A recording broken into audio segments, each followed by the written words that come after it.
இந்த பூமியை தேவன் படைத்த பொழுது அவர் எப்படிலாம் ஆசீர்வதிக்கிறார் அப்படின்னா, ஆணும் பெண்ணுமாக மனுஷனை படைக்கிறார். மனுஷனை படைத்துட்டு அவர் இவ்விதமா சொல்றாரு, நீங்கள் பழுகி பெருகி பூமியை நிரப்புங்கள் அப்படின்னு சொல்றாரு. அன்னைக்கு ஆண்டவர் சொன்னப்போ ஆதாம் ஏவாள் வெறும் 2 பேர் தான் இருந்தாங்க.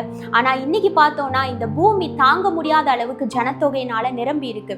அதே மாதிரி புதிய ஏற்பாட்டுல இயேசு கிறிஸ்து தன்னோட கையில இருந்த அந்த 5 அப்பத்தையும் 2 மீனையும் அவர் ஆசீர்வதித்து அநேக ஜனங்களுக்கு அவர் போஷிக்கிறத நம்ம பார்க்கிறோம். அப்போ எங்கெல்லாம் தேவன் ஆசீர்வதிக்கிறாரோ அதுக்கு பின்னாடி ஒரு பெருக்கத்தை, ஒரு பழுகி பெருகுகிற ஒரு அனுபவத்தை நம்மளால பைபிள்ல வாசிக்க முடிகிறது.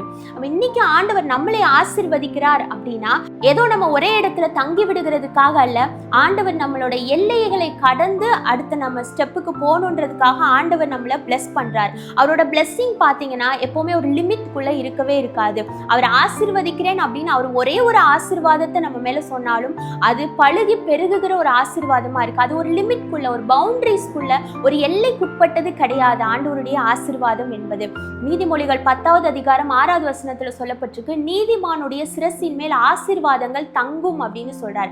அப்போ இன்னைக்கு நம்ம நீதிமானாக ஆபிரகாமை போல நம்ம நீதிமானாக இருந்தோம் அப்படின்னா, ஆபிரகாமுக்கு ஆண்டவர் சொல்றார், பூமியில் உள்ள வம்சங்கள் எல்லாம் உனக்குள் ஆசீர்வதிக்கப்படும் அப்படின்னு சொல்றார்.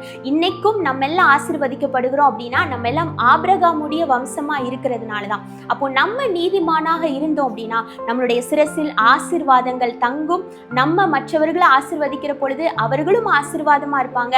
நம்மளோட வாழ்க்கையும் பிளெஸ்ஸிங்கா இருக்கும். God bless you.